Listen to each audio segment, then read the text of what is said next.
ಓಂ ಶ್ರೀ ಗುರು ಬಸವಲಿಂಗಾಯ ನಮಃ. ಸರ್ವರಿಗೂ ಶರಣು ಶರಣಾರ್ಥಿ. 19ನೆಯ ಸೂತ್ರ. ಭವ್ಯ ಪ್ರತ್ಯಯೋ ವಿದೇಹ ಪ್ರಕೃತಿ ಲಯಾನಾಂ. ಇದು ಬಹಳ ವಿಶೇಷವಾದಂತಹ ಸೂತ್ರ. ಅಂದರೆ ಅಸಂಪ್ರಜ್ಞಾತ ಸಮಾಧಿ ಉಂಟಾದಂತಹ ವ್ಯಕ್ತಿ, ಯೋಗಿ, ಅದನ್ನು ಪಡೆದುಕೊಂಡಂತಹ ಯೋಗಿ, ಅವನಲ್ಲಿ ಏನು ಬದಲಾವಣೆಗಳಾಗುತ್ತೆ, ಎಂಥ ಸ್ಥಾನವನ್ನು ಅವನು ಮುಟ್ತಾನೆ. ಭವ್ಯ ಪ್ರತ್ಯಯೋ ಅಂದರೆ ಶ್ರೇಷ್ಠವಾದ ವ್ಯಕ್ತಿ ಆಗ್ತಾನೆ ಅವನು. ಈ ಜಗತ್ತಿನಲ್ಲಿ ಪೂಜ್ಯನಾದಂತಹ ವ್ಯಕ್ತಿ ಆಗ್ತಾನೆ ಅವನು. ಮತ್ತಿನ್ನೇನು ಅವನಿಗೆ ಬೇಕಾಗಿಲ್ಲ. ಈ ಜಗತ್ತಿನಿಂದ ಅವನೇನು ಪಡೀಬೇಕಾಗಿಲ್ಲ. ಜಗತ್ತಿಗೆ ಅವನಿಂದ ಸಾಕಷ್ಟು ಕೊಡಲ್ಪಡುತ್ತೆ. ಅಂದರೆ ಎಲ್ಲ ನಿಧಿಗಳಿಗಿಂತಲೂ ಶ್ರೇಷ್ಠವಾದದ್ದು ಆತ್ಮ ಸಂಪತ್ತು, ದೈವಿ ಸಂಪತ್ತು. ಅದನ್ನ ಎಲ್ಲರೂ ಹೇಳ್ತಾರೆ. ಮುತ್ತಿನಂತ ಮಾತು ಕೇಳಮ್ಮ, ಮೊನ್ನೆ ಒಂದು ಹಾಡು ಹೇಳ್ತಾ ಇದ್ರು ನೀಲಮ್ಮ. ಮುತ್ತಿನಂತ ಮಾತು ಕೇಳಮ್ಮ,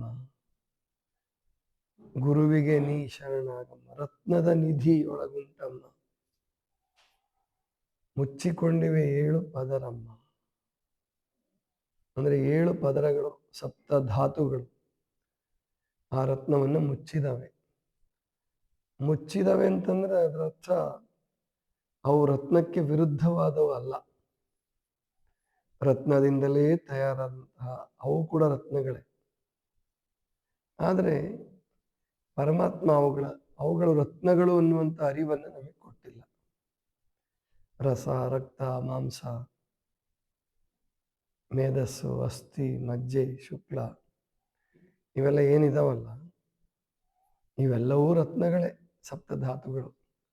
ರತ್ನಗಳಿಂದ ನಿರ್ಮಾಣವಾದಂಥದ್ದು ಅಥವಾ ರತ್ನದ ಕವಚಗಳು. ಇವು ರತ್ನಕ್ಕೆ ವಿರುದ್ಧ ಅಲ್ಲ. ಅಂದ್ರೆ ದೇಹ ಆತ್ಮಕ್ಕೆ ವಿರುದ್ಧವಾದದ್ದಲ್ಲ. ಅದು ವಿರುದ್ಧವಾಗಿದ್ದಂಗೆ ಆಗ್ತದೆ.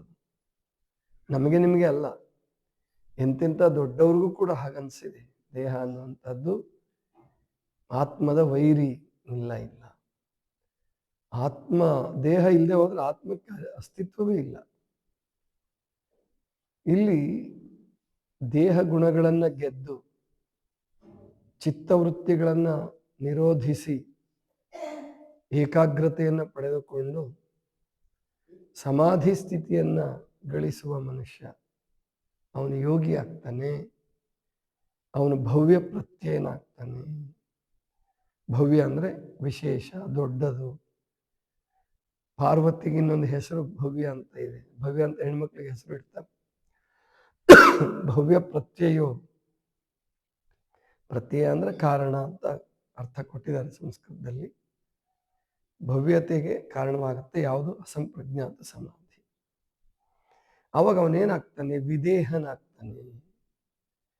ವಿದೇಹನಾಗ್ತಾನೆ ಅಂದ್ರೆ ದೇಹ ಬಿಟ್ಟು ಆಚೆ ಹೊರಟೋಗ್ಬಿಡ್ತಾನೆ ಅಂತಲ್ಲ. ದೇಹ ಗುಣಗಳು ಅವನನ್ನು ಕಾಡೋದಿಲ್ಲ. ಹಸಿವು, ತೃಷೆ, ನಿದ್ರೆ ಇವ್ಯಾವೂ ಕೂಡ ಅವನನ್ನು ಕಾಡೋದಿಲ್ಲ.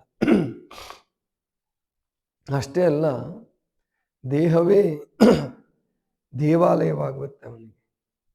ದೇಹ ತನ್ನ ಅಂಗಗುಣಗಳನ್ನು ಕಳೆದುಕೊಂಡು ಅಥವಾ ಉದಾತ್ತೀಕರಣ ಮಾಡಿಕೊಂಡು ದೇಹವೇ ದೇವಾಲಯ ಆಗೋಗ್ಬಿಡುತ್ತೆ ಅವನಿಗೆ. ಆವಾಗ ಪ್ರಕೃತಿ ಲಯಾನಾಂ, ಪ್ರಕೃತಿ ಲಯವಾಗುತ್ತದೆ. ಪ್ರಕೃತಿ ಲಯವಾಗುತ್ತೆ ಅಂತಂದ್ರೆ ಏನು? ಹುಟ್ಟು ಸಾವುಗಳನ್ನ ಅವನು ಮೀರ್ತಾನೆ. ಅದರ ಅರ್ಥ ಅವನಿಗೆ ಹುಟ್ಟು ಸಾವುಗಳು ಇಲ್ವೇ ಇಲ್ಲ ಅಂತಲ್ಲ. ಹುಟ್ಟು ಸಾವುಗಳನ್ನು ಮೀರ್ತಾನೆ. ಸಾವು ಅನ್ನುವಂಥದ್ದು ಅವನಿಗೆ ಭಯಾನಕ ಸಂಗತಿ ಆಗೋದಿಲ್ಲ. ಅವಾಗ ಹುಟ್ಟು ಅನ್ನುವಂಥದ್ದು ಅವನಿಗೆ ಭವ ಆಗೋದಿಲ್ಲ. ನಮಗೆ ನಿಮಗೆ ಹುಟ್ಟು ಅನ್ನುವಂಥದ್ದು ಅದು ಭವ ಮಾಲೆ, ಭವಚಕ್ರ. ಆದರೆ ಯಾರು ಯೋಗಿ, ಯಾವ ಯೋಗಿ ಸ್ಥೂಲ ದೇಹದ ಮಿತಿಯನ್ನು ಮೀರಿ ಸೂಕ್ಷ್ಮ ದೇಹದ ಮಾಯೆಯನ್ನು ಗೆದ್ದು ಕಾರಣ ಶರೀರದಲ್ಲಿ ನಿಂತ್ಕೊಳ್ತಾನೋ ಅವನು ಈ ಜಗತ್ತಿಗೆ ಬರೋದೇ ಇಲ್ಲ ಅಂತ ಭಾವಿಸಬಾರ್ದು. ಬರ್ತಾನೋ, ಜಗತ್ತಿಗೆ ಬರ್ತಾನೆ. ಆ ಕಾರಣ ಶರೀರ ಆಗಾಗ ಈ ಜಗತ್ತಿಗೆ ಬರ್ತದೆ. ಯಾರು ಕಾರಣ ಶರೀರದ ಮಟ್ಟವನ್ನು ಮುಟ್ಟಿರ್ತಾರೋ, ಈ ಸ್ಥೂಲ ಮತ್ತು ಸೂಕ್ಷ್ಮ ಶರೀರಗಳ ಮಿತಿಯನ್ನು ಮೀರಿರ್ತಾರೋ ಅವರು ಕೂಡ ಹುಟ್ಟು ಬರ್ತಾರೆ. ಆದರೆ ಅವರು ಸಿದ್ಧ ಪುರುಷರಾಗಿ ಹುಟ್ಟಿ ಬರ್ತಾರೆ. ಜಗತ್ತಿನಲ್ಲಿ ವಿಶೇಷವಾದಂತಹ ಮಾರ್ಗದರ್ಶನವನ್ನು ಮಾಡ್ತಾರೆ, ವಿಶೇಷವಾದಂತಹ ಸಂಶೋಧನೆಗಳನ್ನು ಮಾಡ್ತಾರೆ. ವಿಜ್ಞಾನಿಗಳಿರ್ಬೋದು, ತತ್ವಜ್ಞಾನಿಗಳಿರಬಹುದು, ಆಮೇಲಿಂದ ದಾರ್ಶನಿಕರಿರಬಹುದು, ಪ್ರವಾದಿಗಳಿರ್ಬಹುದು. ಇವರೆಲ್ಲ ಜಗತ್ತು ತಿಳ್ಕೊಂಡ ಹಾಗೆ ಒಂದೇ ಜನ್ಮ ಅಲ್ಲ ಅವ್ರಿಗೆ.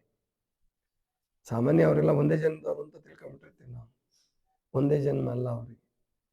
ಅವರು ಅನೇಕ ಜನ್ಮಗಳಲ್ಲಿ ಅಸಂಪ್ರಜ್ಞಾತ ಸಮಾಧಿಯ ಆನಂದವನ್ನು ಅನುಭವಿಸಿ, ಲಿಂಗಾಂಗ ಸಾಮರಸ್ಯದ ಸುಖವನ್ನು ಅನುಭವಿಸಿ ಮತ್ತೆ ಹುಟ್ಟಿ ಬರ್ತಾರೆ.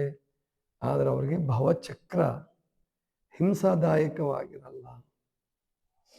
ಅವರು ಜಗತ್ತನ್ನು ಉದ್ಧರಿಸೋದಕ್ಕೋಸ್ಕರ ಬರ್ತಾರೆ. ಅವನನ್ನೇ ಅವತಾರಿ ಪುರುಷರು ಅಂತ ಕರೆಯೋದು. ಅಸಂಪ್ರಜ್ಞಾತ ಸಮಾಧಿಯನ್ನು ಪಡೆದವರು, ಭವ್ಯ ವ್ಯಕ್ತಿತ್ವವನ್ನು ಗಳಿಸಿದವರು, ದೇಹವನ್ನು ಗೆದ್ದು ಪ್ರಕೃತಿ ಗುಣಗಳನ್ನು ಲಯ ಮಾಡಿಕೊಂಡವರು, ಅವರು ಜಗತ್ತಿಗೆ ಬರ್ತಾರೆ.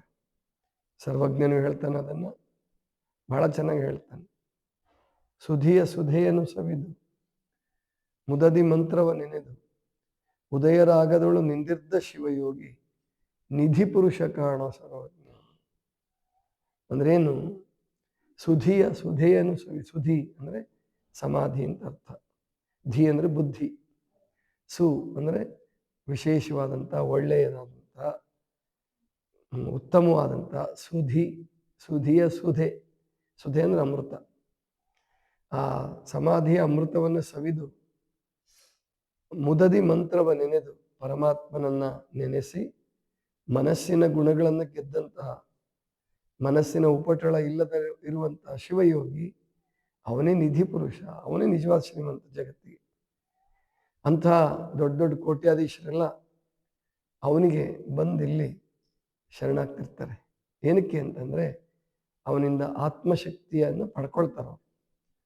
ಪರಮಾತ್ಮನ ಅನುಗ್ರಹವನ್ನು ಅವನ ಮೂಲಕ ಪಡ್ಕೊಳ್ತಾರೆ. ಅದೇ ಭವ್ಯತೆ. ಆ ಭವ್ಯತೆಯನ್ನು ಸಾಧಿಸೋದೇ ಪತಂಜಲಿ ಯೋಗದ ಗುರಿ, ಸಮಾಧಿಯ ಗುರಿ. ಸಮಾಧಿ ಸ್ಥಿತಿಯ ಅಂತಿಮ ಪ್ರಾಪ್ತಿ ಅದೇನೆ. ಅದನ್ನು ಏನು ಮಾಡಿಬಿಟ್ಟಿದ್ದಾರೆ ನೀವು? ಅಕಸ್ಮಾತ್ ಪತಂಜಲಿ ಸೂತ್ರದ ಪುಸ್ತಕಗಳನ್ನು ನಾನು 3 ಪುಸ್ತಕಗಳನ್ನು ಓದಿಸಿದೆ. ಈ ಸೂತ್ರವನ್ನು ಸ್ವಲ್ಪ ತಿರುಚಿಬಿಟ್ಟಿದ್ದಾರೆ, ಒಂದು ಅಕ್ಷರನ ಬಿಟ್ಬಿಟ್ಟಿದ್ದಾರೆ. ಭವಪ್ರತ್ಯಯೋ ಅಂತ ಮಾಡಿಬಿಟ್ಟಿದ್ದಾರೆ ಒಂದೆರಡು ಪುಸ್ತಕದಲ್ಲಿ. ಒಂದು ಪುಸ್ತಕದಲ್ಲಿ ಭವ್ಯ ಪ್ರತ್ಯಯೋ ಅಂತ ಇದೆ. ಆದರೆ ಅವರು ಕೂಡ ಅರ್ಥ ಬರೆಯುವಾಗ ಭವಪ್ರತ್ಯಯೋ ಅಂತಾನೆ ಭವ್ಯ ಇರೋದನ್ನು ಭವ ಮಾಡ್ಕೊತಾರೆ. ಅದು ಪತಂಜಲಿ ಯೋಗ ಸೂತ್ರವನ್ನು ಸರಿಯಾಗಿ ಅರ್ಥ ಮಾಡ್ಕೊಂಡಿಲ್ಲ ಅಂತ ತೋರಿಸ್ಬಿಡುತ್ತೆ.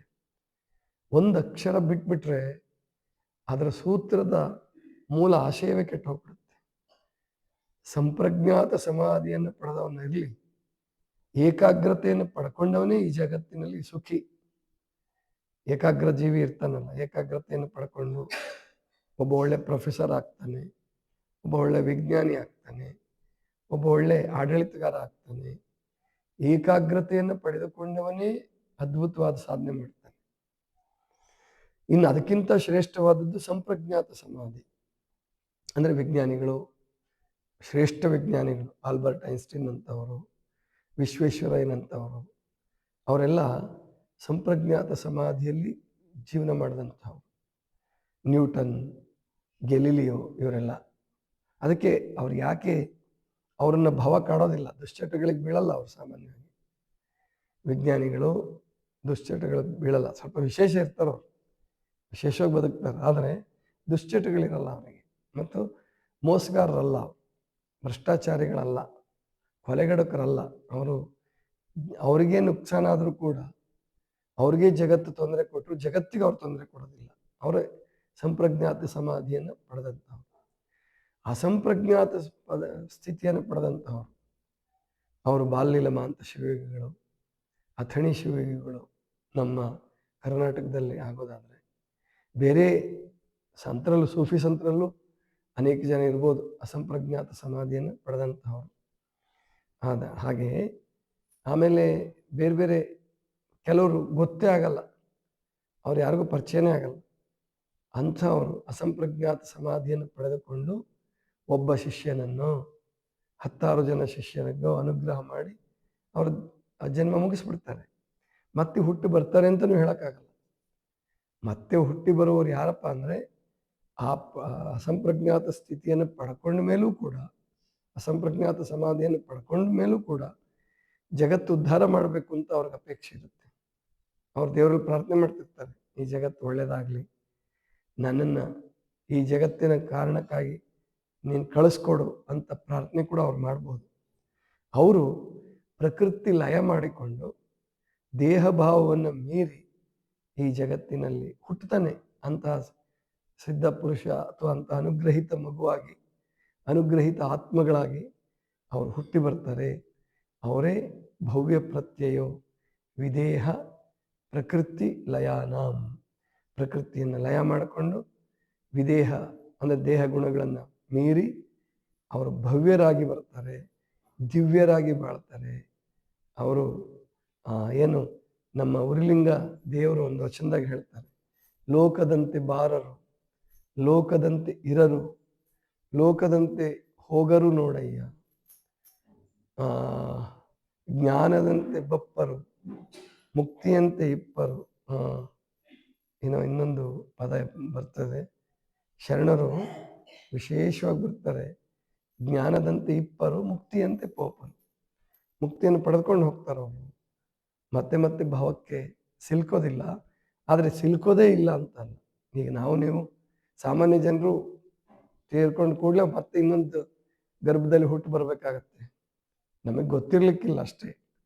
ಆದರೆ ಈ ದಿವ್ಯಾತ್ಮಗಳು, ಭವ್ಯಾತ್ಮಗಳು, ಅವರು 100 ವರ್ಷದ ನಂತರ ಹುಟ್ಟಬಹುದು, 200 ವರ್ಷದ ನಂತರ ಹುಟ್ಟಬಹುದು, 780 ವರ್ಷಗಳ ನಂತರ ಬರ್ತೀವಿ ನಾವು ಅಂತ ಶರಣರು ಏನು ಹೇಳಿದ್ರಲ್ಲ, ಹಾಗೆ ಅಂತಹ ಭವ್ಯ ಚೇತನಗಳು, ದಿವ್ಯ ಚೇತನಗಳು ಜಗತ್ತಿಗೆ ಬಂದೇ ಬರ್ತಾವೆ.